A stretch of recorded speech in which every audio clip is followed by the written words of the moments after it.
before your dreams can come true. There are two ways of living life. एक option तो ये है कि जैसी हमारी रियलिटी है वो हमारे फ्यूचर को डिफाइन करे.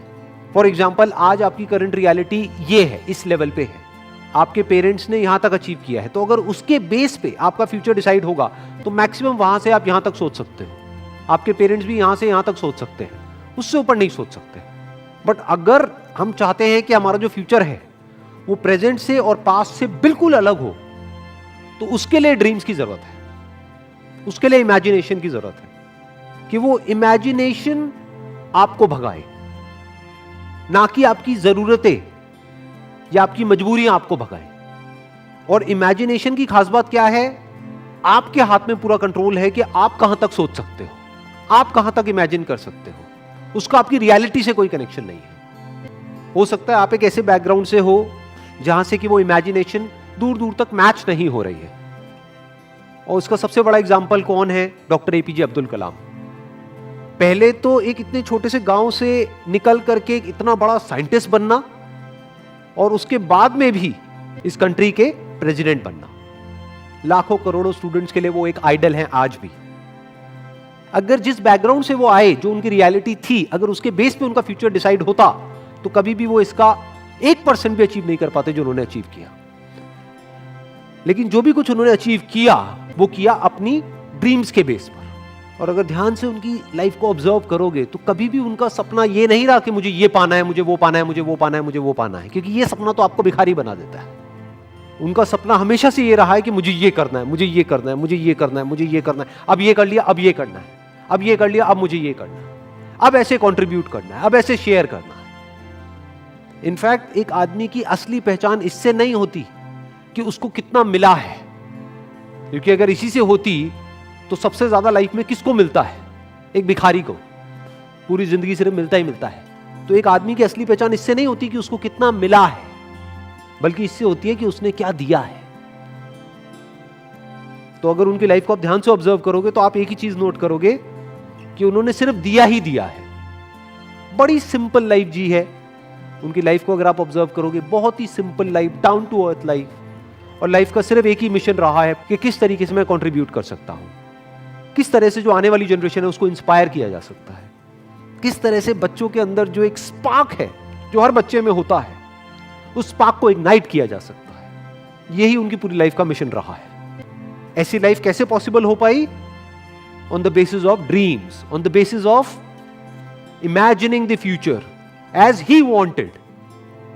इनफैक्ट जानवरों में और इंसानों में सबसे बड़ा फर्क यही है. जानवरों को उनकी जरूरतें भगाती है, उनकी मजबूरियां भगाती है, उनकी भूख भगाती है. बट इंसान होने का असली मतलब यह है कि आपको आपकी जरूरतें ना भगाएं, बल्कि आपकी सोच भगाए, बल्कि आपकी ड्रीम्स भगाए, बल्कि आपकी इमेजिनेशन भगाए. आप फ्यूचर को खुद इमेजिन करो, जैसा फ्यूचर आप चाहते हो अपने लिए, और फिर उस फ्यूचर को क्रिएट करो. That is the power of being human. इसीलिए कहा जा रहा है you have to dream before your dreams can come true. तो मैंने अपने अलग अलग सेशंस में कई बार ये बात बोली है, लेकिन ये बात इतनी इंपॉर्टेंट है कि एक बार और बोलनी बनती है. यहां पर 90% से ज्यादा लोग लाइफ में इसलिए फेल नहीं होते हैं कि वो कुछ बहुत बड़ा सोचते हैं और उसको अचीव नहीं कर पाते हैं. वो इसलिए फेल होते हैं क्योंकि वो बहुत ही छोटा सोचते हैं और उसको अचीव कर लेते हैं, यानी कि उनकी ड्रीम्स होती ही नहीं है. लोग इसलिए नहीं फेल होते हैं कि उनकी बहुत बड़ी ड्रीम्स थी और वो पूरी नहीं हुई. लोग इसलिए फेल होते हैं क्योंकि एक्चुअल में उनकी कोई ड्रीम्स थी ही नहीं. Next quote is, man needs his difficulties because they are necessary to enjoy success. इस कोटेशन की जो डेप्थ है वो वही समझ सकता है जिसने एक्चुअल में बहुत बड़ी सक्सेस लाइफ में अचीव करी हो और जिसने बहुत बड़े बड़े फेलियर्स भी देखे हो. बिल्कुल इसी तरीके से यहां पर क्या कहा जा रहा है कि पानी की इंपॉर्टेंस सिर्फ वो आदमी समझ सकता है जो कभी प्यास से तड़पा हो. खाने की इंपॉर्टेंस वो आदमी समझ सकता है जिसने भूख देखी हो, जिसको बचपन से ही 56 भोग मिला है, जितनी उसकी भूख थी उससे बहुत ज्यादा मिला है. क्या उसके लिए खाने की कोई वैल्यू है? बट जो आदमी 2 दिन से भूखा है उसको आप कुछ रूखा सूखा भी दोगे तो उसकी क्या वैल्यू है उसके लिए, वो सिर्फ वही आदमी जानता है. ऐसे ही सक्सेस का मतलब सिर्फ वो आदमी समझ सकता है जिसको सक्सेस मुश्किल से मिली हो, जिसके बाप ने कुछ किया और करके एक लेवल तक पहुंचा और उस बच्चे को ले जाकर के कुर्सी दे दी और वहां पर बिठा दिया. वो कभी नहीं समझ सकता कि सक्सेस का मतलब क्या है। इनफैक्ट सक्सेस को वही आदमी डीपली इंजॉय कर पाएगा और ज्यादा टाइम तक इंजॉय कर पाएगा जिसको वो सक्सेस बहुत ही मुश्किल से मिली हो, जो उसके लिए बहुत तड़पा हो। इसको आप इस तरीके से कह सकते हो कि एसी का मजा एक्चुअल में किसको आ सकता है? जिसने गर्मी को फील किया हो, जिसने गर्मी को एक्सपीरियंस किया हो। जैसे मुझे अपने बचपन की एक बात याद है, when I was I think around 8 to 10 years old, तो हमारे घर में पंखे होते थे। तो हमारे एक रिलेटिव होते थे, उनके घर में एसी लगा था। उस वक्त एसी बहुत कम घरों में होता था, आज तो कॉमन हो गया है। मुझे अभी भी एग्जैक्ट याद है वो फीलिंग, जब मैं उनके घर जाता था तो वो जो एसी वाला कमरा था, जैसे ही उसका गेट खोलता था और वो हवा पड़ती थी, ये अंदर थोड़ी देर के लिए बैठने को मिल जाता था, तो क्या फीलिंग आती थी वो मैं ही जानता हूं। That was like heaven on earth. जबकि देखा जाए तो क्या है कि एसी तो है। अब ये फीलिंग क्या कभी उस बच्चे को मिली होगी जो पैदा ही एसी में हुआ? तो मुश्किलों से डरो मत, मुश्किलों को अपना दुश्मन मत समझो। मुश्किलें आपकी एक्चुअल में दोस्त है, क्योंकि जितनी ज्यादा आपने मुश्किलें सही हैं, जितने ज्यादा आपने फेलियर्स देखे हैं, उतना ही ज्यादा आपको मजा आने वाला है जब आपको सक्सेस मिलेगी। Next quote is, it is very easy to defeat someone but it is very hard to win someone. किसी को भी हराना बहुत आसान है। कैसे हराना? चाहे फिजिकली हराना, चाहे बातों में हराना। किसी को भी तोड़ना, हराना मतलब तोड़ना, बहुत आसान है। और विन का मतलब जोड़ना, अपने साथ में जोड़ना बहुत मुश्किल है। It is very hard to win someone. कैसे जीतना? उसका दिल जीतना, उसको जीत लेना, उसको दोस्त बना लेना, उसको अपना बना लेना, उसको अपने साथ जोड़ लेना बहुत मुश्किल है। क्योंकि उसके लिए एक ऐसी क्वालिटी चाहिए जो बहुत ही कम लोगों में होती है। क्या है वो क्वालिटी?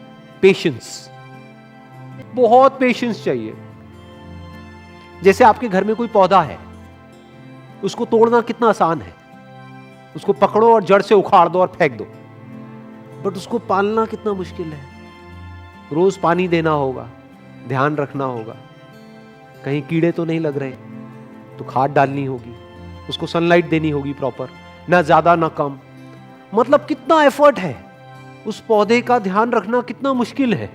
बिल्कुल इसी तरह से जैसे एक पौधे को मेंटेन करना होता है, ऐसे ही रिलेशंस को मेंटेन करना होता है। किसी भी रिलेशन को खत्म करना बहुत आसान है, बट उसको समझना, उसके पॉइंट ऑफ व्यू को समझना बहुत मुश्किल है। और मजे की बात क्या है, हमारा जो पूरा का पूरा एजुकेशन सिस्टम है, it is all about defeating someone, not winning someone. उसकी तो कोई बात ही नहीं होती। जब भी कोई बोलता है कि मैंने टॉप किया है, इसका मतलब क्या?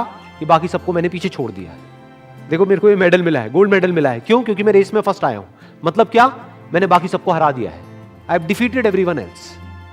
तो हमारी जो ट्रेनिंग हो रही है बचपन से ही, कंडीशनिंग हो रही है, जिस तरह का एटमॉस्फेयर है चारों तरफ, जिस तरह का हमारा एजुकेशन सिस्टम है, जिस तरह की घर पे बातें होती हैं, जिस तरह के कंपैरिजंस होते हैं, यहां तक कि भाई बहन को भी नहीं बख्शा जाता है, आपस में लड़वा देते हैं कि देख तेरी बहन कितनी अच्छी है पढ़ाई में, तू कितना गया गुजरा है, तू कितना निकम्मा है। तो ये क्या किया जा रहा है? कंपटीशन करवाया जा रहा है और एक दूसरे को पीछे छोड़ने की कोशिश करी जा रही है। चारों तरफ किसी दूसरे को हराने के बारे में सोचा जा रहा होता है। तो ये तो हमारी रग रग में दौड़ रहा है। किसी को तोड़ने के लिए जो चाहिए वो तो हमारी रग रग में दौड़ रहा है। तो सवाल ये उठता है कि किसी को जोड़ने के लिए, किसी से जुड़ने के लिए और किसी को अपने साथ जोड़ने के लिए, किसी को अपना बनाने के लिए क्या क्वालिटीज हमारे अंदर होनी चाहिए, वो समझना पड़ेगा और वो अपने अंदर डेवलप करना पड़ेगा। उसके अंदर सबसे बड़ी क्वालिटी होनी चाहिए पेशेंस। दूसरी होनी चाहिए केयरिंग एटीट्यूड, कि ये नहीं कि आप पूरी तरह से सेल्फिश हो जाओ, अपने बारे में सोच रहे, सामने वाले की केयर करनी होगी, सामने वाले की जो फीलिंग्स है उसकी केयर करनी होगी।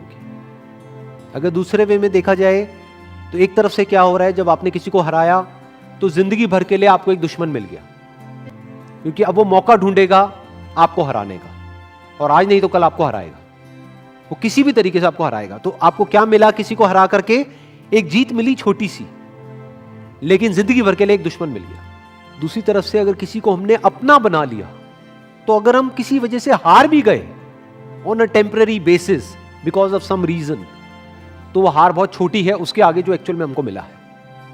क्या मिला है? जिंदगी भर के लिए एक दोस्त मिल गया है। और दोस्त अगर एक्चुअल में दोस्त हो, वो नहीं जो सिर्फ मतलब के लिए होते हैं।